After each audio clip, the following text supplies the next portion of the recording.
Conor McGregor versus Khamzat Chimaev. It's crazy. Wasn't even in the realm of my thought process. Wasn't even in the realm of the slightest idea that I could potentially have had that protruded through my fucking subconscious into my conscious. Dude, it wasn't even remotely close to my subconscious, this idea. But guess what? Khamzat fights at 170. So does Conor. But I'll tell you what, man, I would rather see Nate versus Khamzat. And I think this fight is fucking insane, guys. This fight is insane, yo. Nate fucking Diaz never ceases to amaze us, guys. This shit is crazy. Let me do this real quick. And, but Conor versus Khamzat is a good conversation to be had. Not in the, not in like the actual matchup of a fight, but like just their career paths is going to be an interesting thing to compare one another to. So early in Conor's career, he was getting the same kind of pop and the same kind of buzz that Khamzat is currently. Conor also got global recognition because he's not, you know, there's something about being from America that we just don't get that kind of global recognition that we're supposed to, whereas Khamzat has like an entire country behind him. You know, the Americans don't really get behind, especially in martial arts, they really don't get behind fighters like that, which kind of sucks. At least in my opinion, not the way that other countries do. And I also think that in America, fighting isn't like boxing. For a long time was highly regarded. Floyd Mayweather obviously is highly regarded, but fighting, yeah, really isn't promoted in our culture as opposed to like football and basketball. Whereas in other parts of the country, it's everything. You know, go fight in Japan and see how respectful they are towards the fighters. Dude, you get treated like royalty. You get treated like an NBA player, you know. So, you know, I think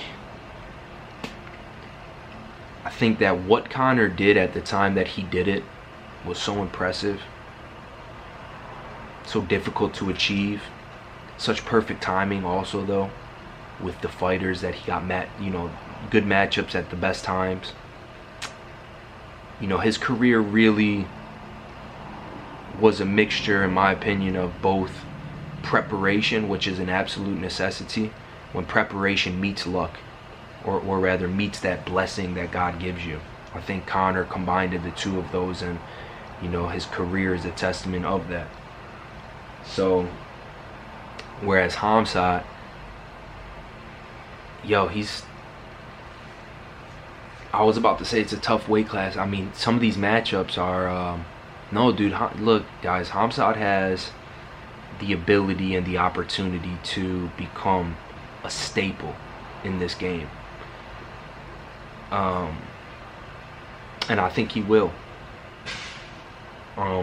And I also think it doesn't matter if he loses fights because he's such a savage. But I think if he gets his belt, if he gets that belt, man, it's gonna be an interesting title reign. And it's gonna take somebody like, who is it, Sean Brady? I gotta watch a couple of his fights.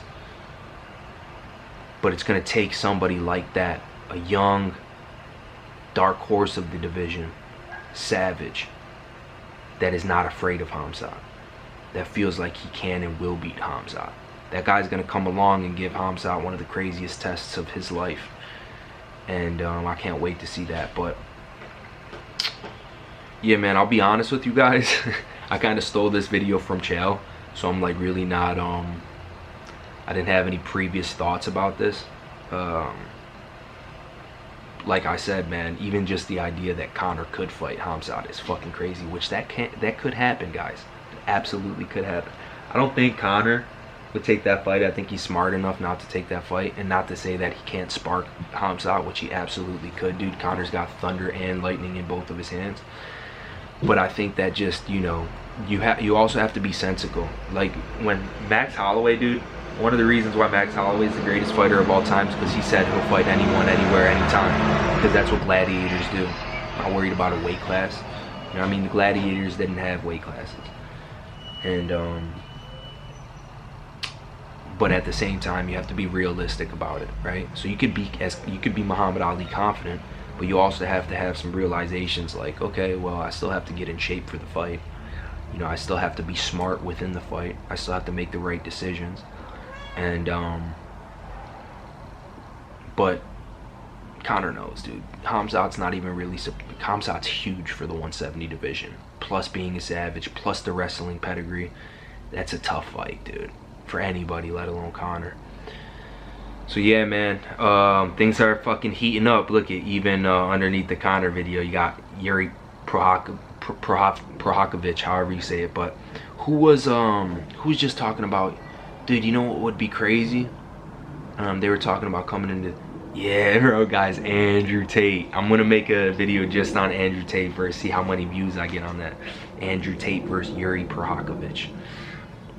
I think I'm gonna title it like Andrew Tate in the UFC question mark exclamation point with a face with one of the emojis that is like, you know, that'll get a bunch of clicks. But yeah, guys, look, dude, Khamzat versus Nate. Wow, I can't wait, guys. Tell me this isn't the fucking greatest matchup of all time. I feel like between Nate versus Khamzat, Petr Yan versus Sean O'Malley, and whoever the fuck they give Paddy next. Imagine next Paddy fights like who would be a sick matchup for Paddy? I don't know. That's why the matchmakers are the best at their job, because they hit you with a fucking Khamzat versus Nate Diaz, and you're like, oh. They hit you with a Petr Yan versus Sean O'Malley. Whoa.